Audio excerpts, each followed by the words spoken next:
High Commander Vena Korak stood at the observation deck of the Zyraxian flagship Celestial Dominance, her four-fingered hand pressed against the transparent alloy as she studied the blue planet below. After 3 centuries of expansion, the Zyraxian Empire had finally found what appeared to be the perfect world for colonization. Earth, as the natives called it, seemed to be a primitive jewel waiting to be claimed. High Commander, Lieutenant Dax Riven's voice cut through her thoughts. The preliminary scans are complete. The humans appear to be at a pre-space development stage. Their most advanced weapons are primitive projectile-based systems. Vena's secondary eyes narrowed while her primary set remained fixed on Earth. Something about this situation made her ancestral instincts bristle. And yet they've managed to survive this long in a sector known for spatial anomalies. Curious, wouldn't you say, Lieutenant? Before Riven could respond, First Science Officer Kira Nexus entered the observation deck, her usual composed demeanor noticeably disturbed. High Commander, I've detected something unusual in the long-range scans. The planet's magnetic field, it's not natural.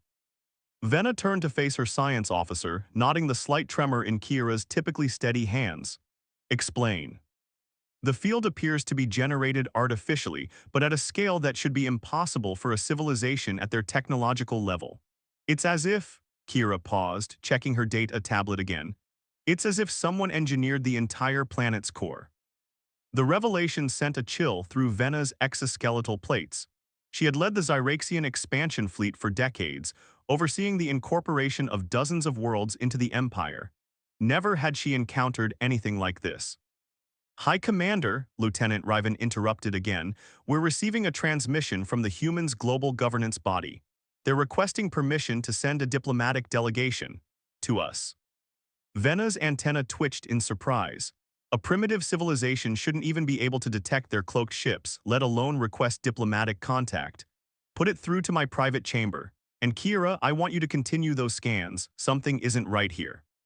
In her private chamber, Vena activated the communication array. The holographic display materialized, showing not the expected crude video feed, but a perfectly rendered three-dimensional image of a human male. The quality matched Zyraxian technology. Greetings, High Commander Korax, the human said, speaking perfect Zyraxian standard. I am Director Marcus Chen of Earth's Defense Council. We've been expecting you. Vena fought to maintain her composure. How do you know my name? How are you speaking our language? Marcus smiled, the expression somehow both warm and unsettling. We've been watching your empire's expansion for some time. We believe it's time for a proper introduction, though perhaps not the one you were expecting. If you have this level of technology, why maintain the facade of a primitive civilization?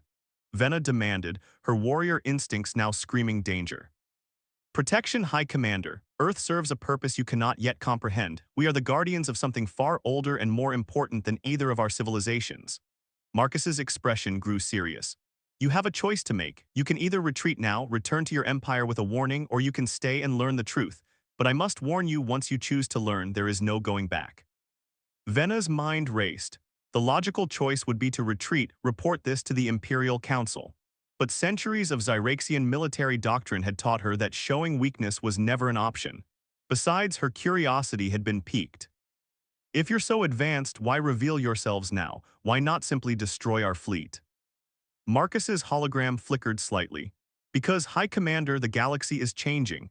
Ancient forces are stirring, and humanity can no longer maintain its vigil alone. We need allies, not subjects. The question is, are the Zyraxians ready for that responsibility? Before Vena could respond, Kira's voice came through the ship's communication system, panic evident in her tone. High Commander, the moon, it's moving. Vena rushed back to the observation deck, her heart's pounding. Through the viewing portal, she watched in astonishment as the Earth's moon began to shift, its surface rippling like liquid metal. Beneath the facade of rock and dust, something massive was awakening. The trap had not been for them, Vena realized. Earth itself was the trap, but for something else entirely. And now the Zyraxian Empire had stumbled into a game far older and more dangerous than they could have imagined. The moon's transformation sent shockwaves through the Zyraxian fleet. High Commander Vena Korax watched as intricate patterns of light traced across the lunar surface, forming complex geometric shapes that defied natural formation. First Science Officer Kira Nexus worked frantically at her station, her fingers flying over the holographic controls.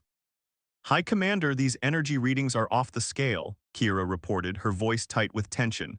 The moon's surface appears to be composed of billions of nanomachines, all activating simultaneously. The technology, it's unlike anything in our database. Lieutenant Riven monitored the tactical displays, his scales shifting color with anxiety. Multiple objects are emerging from Earth's oceans, they're rising into low orbit. The lieutenant's voice faltered. Ma'am, they're bigger than our capital ships. Massive structures broke through Earth's cloud cover, water cascading off their gleaming surfaces. They were clearly artificial, yet moved with an organic grace that made them appear almost alive. The structures took up defensive positions around the planet, their purpose unmistakable. Earth was not defenseless. It never had been. Incoming transmission from Director Chen, announced Communications Officer Zara Threll. He's requesting permission to board. Vena's primary eyes narrowed. Permission to board our ship, they're rather confident, aren't they? She paused, considering their options. The Zyraxian Empire had never encountered a civilization with technology this advanced. If Earth wanted to destroy them, they likely could have done so already. Grant permission. Have a security team escort him to the command conference room. 20 minutes later, Vena stood face to face with Director Marcus Chen. In person, he appeared deceptively ordinary, a trait that made him all the more unsettling. Behind him stood two silent figures in sleek armor that seemed to shift and flow like liquid metal. Your demonstration was quite impressive, Vena said, keeping her tone neutral, though I suspect it was only a fraction of Earth's true capabilities. Marcus smiled. Correct, High Commander. What you've seen is merely our outer defense grid. The real revelations await below. He gestured to a holographic display that materialized between them. Your science officer has already detected some anomalies in Earth's structure. Would you care to explain your findings, Officer Nexus? Kira stepped forward, her antenna twitching with scientific curiosity despite the tension. The planet's core appears to be artificially maintained. The magnetic field is being generated by what seems to be a massive machine, but its purpose extends beyond mere planetary defense. Excellent observation, Marcus nodded. Earth is not just a planet, it's a gateway and a prison built by beings you would call the ancients. Humanity wasn't born here, we were chosen to be its guardians. The revelation hung in the air like a physical presence. Vena fought to maintain her composure. A prison for what? Before Marcus could answer, alarms blared throughout the ship. Lieutenant Riven's voice came through the communication system. High Commander, we're detecting massive energy surges from the planet's core. Something's happening. The holographic display shifted, showing a real-time view of Earth. Massive geometric patterns of light, similar to those on the moon, began appearing on the planet's surface. They formed intricate networks, connecting the mysterious structures that had risen from the oceans. The network is activating, one of Marcus's armored companions spoke, their voice carrying an artificial resonance. Earlier than expected, they must have sensed the presence of Zyraxian technology. Marcus's expression turned grave. It seems our time for gradual revelation has run out. High Commander, what I'm about to show you will change everything you think you know about the galaxy's history. He touched a device on his wrist, and suddenly the conference room filled with three-dimensional star charts unlike anything Vena had ever seen. 30 million years ago, a war raged across this galaxy, Marcus explained. Not between different species, but between different forms of existence itself. The beings you call the ancients were not the only advanced civilization. There were others, entities that evolved beyond physical form, becoming beings of pure energy and thought. Some wished to guide younger races while others sought to consume them. The star charts showed waves of energy spreading across the galaxy, entire solar systems going dark. Earth was designed as a trap for these entities, a prison that could contain beings of pure energy. Humanity was uplifted and modified by the ancients to serve as its guardians, hiding in plain sight as a primitive species while maintaining the most advanced containment system ever created. Kira's scientific curiosity overcame her caution. But why reveal this to us now? Why risk exposing such a secret? Marcus's eyes met Vena's. Because the prison is weakening. The entities trapped within are stirring, growing stronger. If they escape, they won't just threaten Earth or the Zyraxian Empire, they'll consume every sentient being in the galaxy. We need allies who understand the true scale of what we're facing. The ship shuddered as another energy wave emanated from Earth's core. The geometric patterns on the planet's surface pulsed with increasing intensity.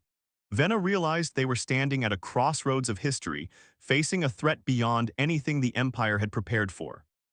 How long, she asked, her military mind already calculating strategies and resources.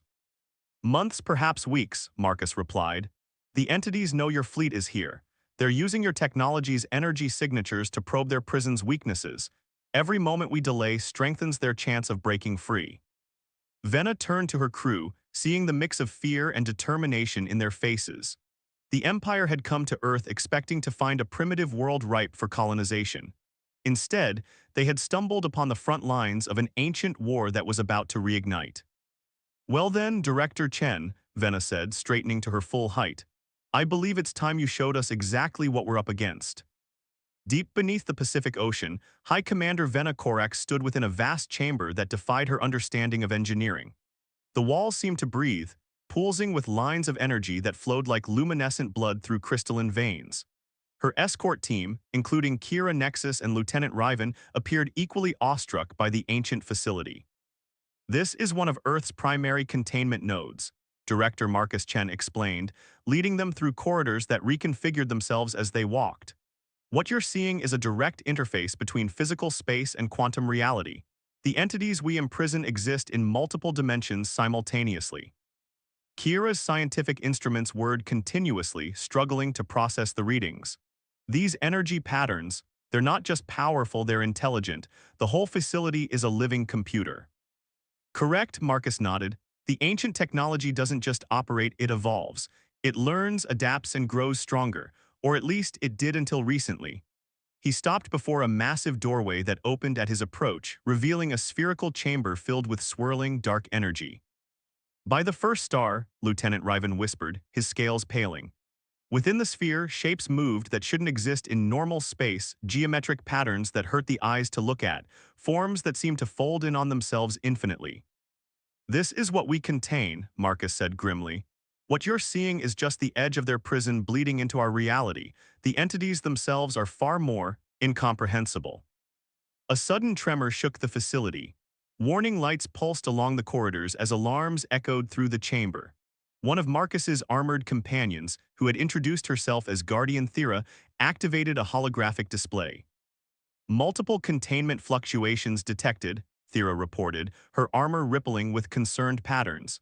The entities are coordinating their efforts. They're using the Zyraxian fleet's quantum drive signatures as a template to disrupt the prison's foundations. Vena stepped closer to the sphere, watching the chaotic movements within. You said humanity was chosen to guard this prison. How? What makes humans uniquely capable of maintaining such advanced technology? Marcus exchanged glances with Guardian Thera before responding. The ancients didn't just choose humanity, they redesigned us. Human consciousness exists partially outside normal spacetime, allowing us to interact with dimensional technologies in ways other species cannot. Every human has the potential to interface with ancient systems. As if to demonstrate, Marcus placed his hand on a nearby console. His eyes began to glow with the same energy that coursed through the facility's walls. The sphere of dark energy stabilized momentarily, its chaotic movements becoming more ordered. Remarkable, Kira breathed, her scientific curiosity overriding her caution. Your entire species is essentially a biological key to ancient technology. Another tremor, stronger this time, rocked the chamber. Guardian Thera's armor flashed with urgent patterns. Director, the lunar defense grid is reporting multiple breaches. The entities are beginning to manifest in normal space. Marcus's expression hardened. Show me. A holographic projection filled the chamber, displaying Earth's moon. The satellite's transformed surface now bristled with massive defense platforms, their ancient technology fully activated. But in several locations, reality itself seemed to be tearing, dark rifts appearing in space. If even one entity fully manifests in our dimension, the consequences would be catastrophic, Marcus explained. They don't just destroy, they consume. Matter, energy, consciousness itself all become fuel for their expansion. Vena's military mind raced with implications. The Zyraxian fleet's presence is accelerating their escape.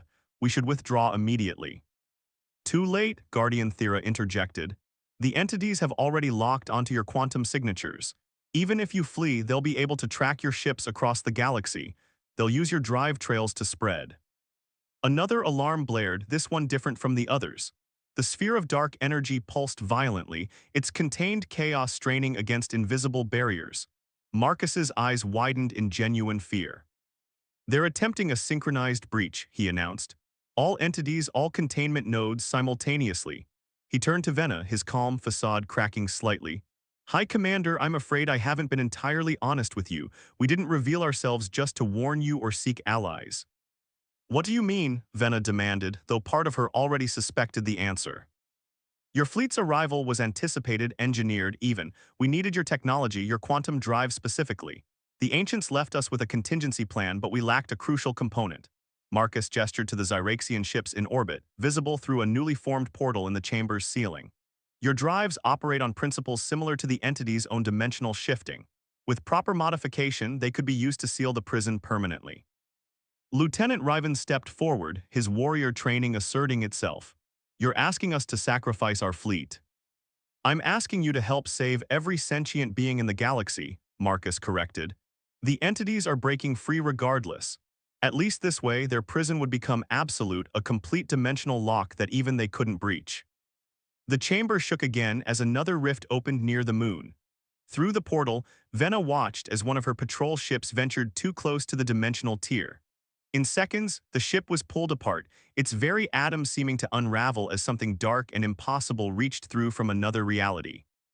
Venna Corax, High Commander of the Zyraxian Empire's most powerful fleet, faced the hardest decision of her career. The Empire had sent her to claim Earth. Instead, she might have to sacrifice everything to save it and the rest of the galaxy with it. What do you need us to do? She asked, her voice steady despite the weight of billions of lives hanging on her next actions. Marcus smiled grimly. Something that's never been attempted in the history of the galaxy. We're going to merge ancient and Zyraxian technology to rewrite the laws of physics themselves. The only question is, can we do it before the entities break free completely? Time was running out. The ancient facilities corridors pulsed with urgent energy as High Commander Venna Corax coordinated with her fleet. Around her, humans and Zyraxians worked together with desperate intensity, merging technologies that were never meant to coexist. The quantum drive modifications are at 70%, Kira reported, her fingers dancing across both ancient and Zyraxian interfaces.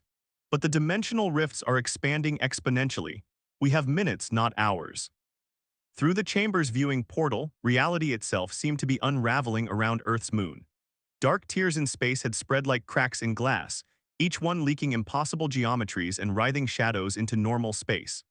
3 more Zyraxian ships had been lost to the void, their crews' final screams cut off as their vessels were pulled into dimensions beyond comprehension. The lunar defense grid is failing, Guardian Thera announced, her liquid metal armor rippling with urgent patterns. Multiple entities are achieving partial manifestation. Director, we need to activate the Prometheus protocol now, ready or not. Marcus Chen stood at the facility's central control nexus, his eyes glowing with ancient energy as he interfaced directly with the system. The containment field isn't stable enough. If we initiate the protocol too soon, we risk tearing a permanent hole in spacetime. Everything within 1,000 light-years would be consumed instantly. Another tremor rocked the facility. Through the quantum communications link, Lieutenant Riven's voice crackled with static from the celestial dominance. High Commander, the entities are beginning to affect our ship's core systems. The quantum drives are destabilizing. We can't maintain orbit much longer. Venna watched as one of the dimensional rifts expanded, swallowing a section of the moon's surface. Within the void, she caught glimpses of something vast and dark-stirring, a consciousness so alien it made her ancestral instincts scream in terror. We need to give the drivers more power, Kira insisted, her scientific mind racing. The Zyraxian quantum cores aren't generating enough dimensional energy to seal the rifts. Any more power and the cores will breach, Riven countered. We'd be looking at quantum detonations across the entire fleet. Wait, Venna's secondary eyes narrowed as an idea formed. What if that's exactly what we need? All eyes turned to her as she continued, our ships are already compromised if we can't seal the rifts with stable quantum energy. We overload the cores deliberately, Marcus finished, understanding dawning in his glowing eyes. A synchronized quantum detonation channeled through the ancient containment system. The raw dimensional energy would be enough to collapse all dimensional spaces into a single sealed reality. The entire fleet would be destroyed, Guardian Thera noted, though her tone held no judgment. We're dead anyway if those entities break free, Vena replied grimly. She activated her command channel. All ships, this is High Commander Corax. Begin quantum core overload sequences. Authorization code Apex-09. The timing must be perfect, Marcus warned. Too early and the entities will be able to ride the quantum wave to freedom. Too late and there won't be enough of our reality left to save. Throughout Earth's orbit, the remaining Zyraxian ships moved into precise positions, their quantum drives screaming as they were pushed beyond all safety limits. On their bridges, crews worked with grim determination, knowing these would be their final moments. In the ancient facility, Kira and Guardian Thera worked frantically to modify the containment systems, preparing them to channel an unprecedented amount of quantum energy. The chamber's walls pulsed faster, the crystalline veins now blazing with light. Quantum cores at critical levels, Riven reported, his voice steady despite the situation. Detonation in 30 seconds. Vena looked at Marcus, who nodded gravely. The ancients chose humanity to guard this prison, he said. But perhaps they also knew we would need help to finally seal it. Your people's sacrifice will not be forgotten, High Commander. 20 seconds. Through the viewing portal, Vena watched her fleet glow with building quantum energy.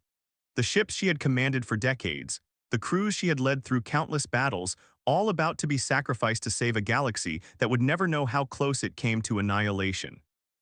10 seconds. The containment field is ready, Kira announced. Energy channels aligned. 5 seconds. Vena stood tall, her four-fingered hand raised in the traditional Zyraxian salute. For the Empire, she said softly. Then looking at Marcus, she added, for all of us. Now, the quantum detonation began as points of brilliant light, dozens of Zyraxian ships transforming into pure energy simultaneously. The ancient facility channeled this power through Earth's geometric patterns, up through the lunar defense grid, and into the dimensional rifts themselves. Reality buckled. Space folded in ways that made Vena's mind recoil. For a moment that seemed to stretch into infinity, she could see everything, all possible dimensions, all potential realities, and within them, the dark entities howling in rage as their prison began to collapse into a singular, inescapable point of existence. The last thing Vena Corax saw before the light engulfed everything was a future she had never imagined. Humans and Zyraxians working together, not as conquerors and subjects, but as guardians of a truth too dangerous for any one civilization to bear alone. 3 months after the quantum detonation, High Commander Vena Corax stood in the rebuilt observation chamber of the ancient facility, watching Earth's transformed moon orbit through the crystalline viewport. The satellite's surface now shimmered with a permanent iridescent sheen, a visible reminder of the dimensional seal that had forever changed the nature of local spacetime. Against all odds, she had survived. The ancient facility's protective fields had preserved those within it during the reality-altering explosion. But her fleet, her brave crews, they had made the ultimate sacrifice to save not just Earth, but all of existence itself. The final sensor sweeps confirm it, Kira Nexus reported, approaching with a data tablet. The science officer had spent weeks analyzing the aftermath of what historians were already calling the quantum convergence. The dimensional prison is absolute. No signs of the entities remain in any detectable spectrum. And the cost, Vena asked softly, though she knew the numbers by heart. 87 ships, 26,412 Zyraxian lives. Kira's antenna drooped slightly, but their sacrifice saved billions of worlds, countless civilizations that never even knew they were in danger. Director Marcus Chen entered the chamber, accompanied by Guardian Thera. The human leader looked tired but satisfied. The weeks following the convergence had been filled with intense negotiations between Earth and the Zyraxian Empire. The Imperial Council has ratified the treaty, Marcus announced. Earth will no longer hide its true nature from the galaxy. In return, the Zyraxian Empire will help us establish a new organization, the Dimensional Guard. Vena turned from the viewport, and my new assignment. If you accept, Marcus smiled, you'll be the first non-human commander of Earth's defensive fleet. We need your experience, your leadership, and most importantly, your understanding of what we face. The decision had already been made in Vena's mind. She had seen too much, learned too much to return to simple imperial expansion. The galaxy was far stranger and more dangerous than anyone had imagined, It needed protectors who understood the true nature of reality. I accept, she said firmly, though the Empire may not appreciate having their most experienced commander reassigned to Earth. The Empire's perspective has changed significantly, Guardian Thera noted, her armor shifting with amused patterns. It's difficult to maintain dreams of galactic conquest when you discover you're not even close to being the most advanced civilization. Lieutenant Riven entered, carrying new insignias for their uniforms, a hybrid of Zyraxian and ancient designs. The first joint training exercises are ready to begin, High Commander. Human and Zyraxian crews are eager to start working together. Through another viewport, Vena could see the new ships under construction in Earth orbit. They were beautiful things, combining Zyraxian quantum technology with ancient dimensional engineering. More importantly, they represented something unprecedented, a true collaboration between civilizations. We've received the first reports from the deep space probes, Kira added, bringing up a holographic display. The dimensional disturbances we sealed weren't the only ones in the galaxy. There are other prisons, other guardians. And now they know they're not alone, Marcus said. Earth was just one node in a vast network of ancient defenses. For millions of years, different species have been protecting different sectors of space, never knowing about each other. That isolation ends today. Vena walked to the facility's central control panel, where she had first learned the truth about Earth's nature. The crystalline veins pulsed warmly, accepting her touch just as they did for humans. The ancients had built their technology to be inclusive, she realized, preparing for a day when multiple species would need to work together. "What are your orders, High Commander?" Riven asked, standing ready. Vena looked at her assembled team, Zyraxian and human, scientist and warrior, all united by a shared understanding of their true purpose. The Empire had come to Earth seeking conquest, but had found something far more valuable, a destiny. "Begin the launch sequence," she commanded. "It's time we introduced ourselves to the rest of the Guardians. The galaxy is changing and we need to be ready." As their new flagship rose from Earth's atmosphere, Vena Corax reflected on the strange path that had led her here. She had arrived as a conqueror and discovered she was meant to be something else entirely, a protector, a teacher, a bridge between civilizations. The trap that Earth had represented wasn't meant for the Zyraxian Empire at all. It had been a test, a way of finding worthy allies in an eternal vigil. As their ship entered quantum space, its ancient and Zyraxian technologies working in perfect harmony, Vena smiled. The real mission was just beginning. The galaxy would never be the same, and that perhaps was the greatest victory of all.